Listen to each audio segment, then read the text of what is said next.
అవార్డుల ప్రకటనలో చిత్తూరు జిల్లా అధికారుల తీరుపై విమర్శలు ఎందుకొచ్చాయి? వైసీపీ వీర భక్తుల ఆఫీసర్లకు బెస్ట్ సర్వీస్ సర్టిఫికెట్స్ ఇవ్వడంలోని ఆంతర్యం ఏంటి? కూటమి పాలనలోనూ ఫ్యాన్ పార్టీ సర్కార్ ఎజెండానే అమలవుతోందా?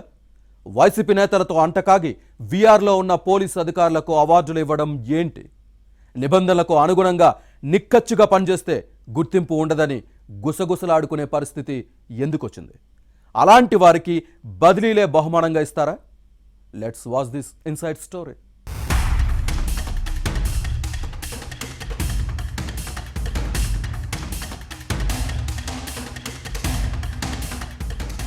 ఆంధ్రప్రదేశ్లో ఫ్యాన్ పార్టీ పవర్ పోయింది.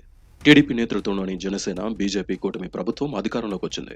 పాలనాపరంగా కేవలం జెండాలు మాత్రమే మారాయి, కానీ ఎజెండాలు మాత్రం చేంజ్ కాలేదని పొలిటికల్ అండ్ అడ్మినిస్ట్రేటివ్ సర్కిల్స్ లో టాక్. గత వైసీపీ సర్కారు విధానాలే ప్రస్తుత కూటమి ప్రభుత్వంలోనూ అమలవుతున్నాయట. అందులోనూ ముఖ్యమంత్రి చంద్రబాబు నాయుడు సొంత జిల్లా చిత్తూరులో మాత్రం ఇది మరింత శృతిమించినట్లుగా కనిపిస్తోంది. 5 ఏళ్లు వైసీపీ నేతలతో అంటకాగి ప్రజలతో పాటు ప్రతిపక్ష నేతలను తీవ్ర ఇబ్బందులకు గురిచేసిన అధికారుల హవానే కొనసాగుతోంది. దీనిపై ఓవైపు ఆశ్చర్యం వ్యక్తమవుతుంటే మరోవైపు విమర్శలు వస్తున్నాయి. పోలీస్, రెవెన్యూ అనే తేడా లేదు, అన్ని శాఖల్లోనూ ఇదే పరిస్థితి ఉందట. వైసీపీ నేతల ఒత్తిడికి లొంగి పోలీసులు అనుసరించిన ఏకపక్ష విధానాలతో చాలా కుటుంబాలు జైలు పాలయ్యాయి. కూటమి ప్రభుత్వం అధికారంలోకి వచ్చిన తర్వాత అధికారుల తీరు ఏమైనా మారిందా అంటే అదే లేదు. అప్పుడు ఇప్పుడు అదే పద్ధతి.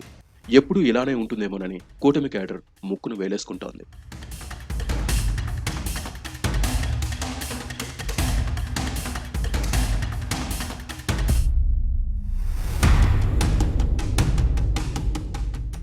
వైసీపీతో అంటకాగిన అధికారులకు ప్రస్తుత ప్రభుత్వంలోనూ ఆందోళన ఎక్కిస్తున్నారు. కూటమి నేతలే దీన్ని ప్రోత్సహిస్తున్నారని లోకల్ గా టీడీపీ, జనసేన, బీజేపీ నేతల వాయిస్. మొన్నటికి మొన్న తహసీల్దార్ల బదిలీల్లో వైసీపీ సానుభూతి పరులకు ఎన్డీఏ నేతలే పెద్దపీట వేశారు. అప్పట్లో ఫ్యాన్ పార్టీ నేతలు భూదోపిడీకి సహకరించిన వారినే కూటమి ఎమ్మెల్యేలు ఏరుకోరి తెచ్చుకోవడం విమర్శలకు తావిస్తోంది. ఇక స్వాతంత్ర దినోత్సవం సందర్భంగా ఆయా శాఖల అధికారులకు అందించిన ప్రశంసా పత్రాల విషయంలో వైసీపీ పాలకులకు వత్తాసు పలికే వారికే ఇచ్చారనే టాక్ ఉంది. ఉత్తమ సేవలు అందించారనే పేరుతో అవినీతి మకిలి అంటిన అధికారులకు అవార్డులు ఇవ్వడంపై రెవెన్యూ అధికారులు ఆశ్చర్యం వ్యక్తం చేస్తున్నారు.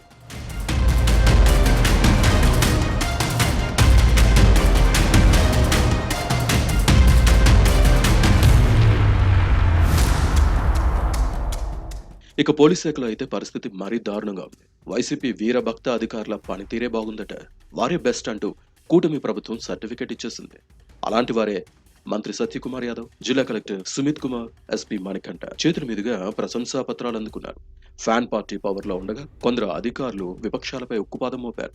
అక్రమ కేసులు బనాయించి ఇబ్బంది పెట్టిన వారిని అవార్డులకు ఎంపిక చేయడంపై మిగిలిన వారు విస్మయం వ్యక్తం చేస్తున్నారు. నిబంధనలకు అనుగుణంగా నిక్కచ్చిగా పనిచేస్తే గుర్తింపు దక్కదనే నిర్వేదం వారిలో కనిపిస్తోంది. పైగా బదిలీలను బహుమానంగా ఇచ్చి ఏ సౌకర్యాలు లేని ప్రాంతాలకు పంపి శంకరగిరి మాన్యాలు పట్టిస్తారనే టాక్ ఉంది.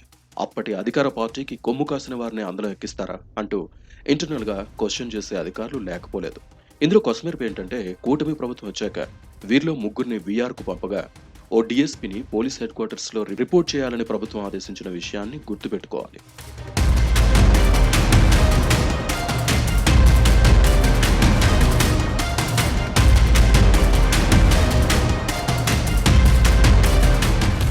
పెద్దిరెడ్డి రామచంద్రారెడ్డి సొంత నియోజకవర్గం పుంగనూరులో విధులు నిర్వహించిన ఓసీఐ ఈ మాజీ మంత్రికి నమ్మిన బండగా వ్యవహరించారు. పెద్దిరెడ్డి చెప్పిందే శాసనం అన్నట్టుగా చెలరేగిపోయారు. అప్పుడు వైసీపీ ప్రభుత్వ ప్రజా వ్యతిరేక విధానాలపై ఎవరైనా నిరసన వ్యక్తం చేసేందుకు అప్లై చేసుకుంటే పర్మిషన్ ఇచ్చేవారు కాదు. ఆందోళనకు ప్రయత్నిస్తే తన ప్రతాపం చూపి కొళ్లబొడిచేవారట. ఆందోళనకారులు నినాదాల కంటే పోలీసు పదఘట్టనలే ఎక్కువగా వినిపించేవి. వైసీపీ అల్లరి మూకలు దాడులకు దిగినా బాధితులపైనే కేసులు పెట్టేవారు. అంతేకాదు, గతేడాది ఆగస్టు మొదటి వారంలో చంద్రబాబు నాయుడు సాగునీటి ప్రాజెక్టుల తనిఖీ కోసం చిత్తూరు జిల్లాకు వచ్చినప్పుడు పుంగనూరులో వైసీపీ శ్రేణులు అల్లర్లు సృష్టించాయి. టీడీపీ క్యాడర్ ను రెచ్చగొట్టి విధ్వంసానికి కారణమయ్యాయి. ఇక్కడ బాధితులంతా తెలుగుదేశం వారు. అల్లర్లు సృష్టించిన వైసీపీ క్యాడర్ ను వదిలిపెట్టి సైకిల్ పార్టీ శ్రేణులపై కేసులు పెట్టడం పోలీసుల వివక్షకు నిదర్శనంగా నిలిచిందనే విమర్శలు వచ్చాయి.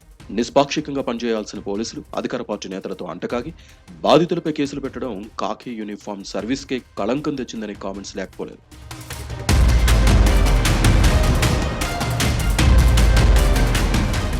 ఇండిపెండెన్స్ డేలో అలాంటి అధికారులకు అవార్డులు, ప్రశంసా పత్రాలు ఇవ్వడం ఏంటని పోలీస్ శాఖలో గుసగుసలు వినిపిస్తున్నాయి. చిత్తూరు సిటీలో కూడా వీఆర్లో ఉన్న 2 సీఐలకు బెస్ట్ సర్వీస్ సర్టిఫికేట్స్ ఇవ్వడంతో మిగిలిన వారు అసంతృప్తికి గురయ్యారు. చెప్పుకుంటూ పోతే ఇలాంటి వ్యవహారాలు కొండ వీటి చాంతాడంతుంటాయి. ఒకరు కాదు, ఇద్దరు కాదు. స్వాతంత్ర దినోత్సవ అవార్డులు అందుకున్న అధికారులు 50% వరకు ఇలాంటి బాపతే ఉంటుందని పోలీసులతో పాటు అడ్మినిస్ట్రేటివ్ సర్కిల్స్లో గుసగుసలు వినిపిస్తున్నాయి. ఈ విషయంలో కూటమి ప్రభుత్వం విమర్శల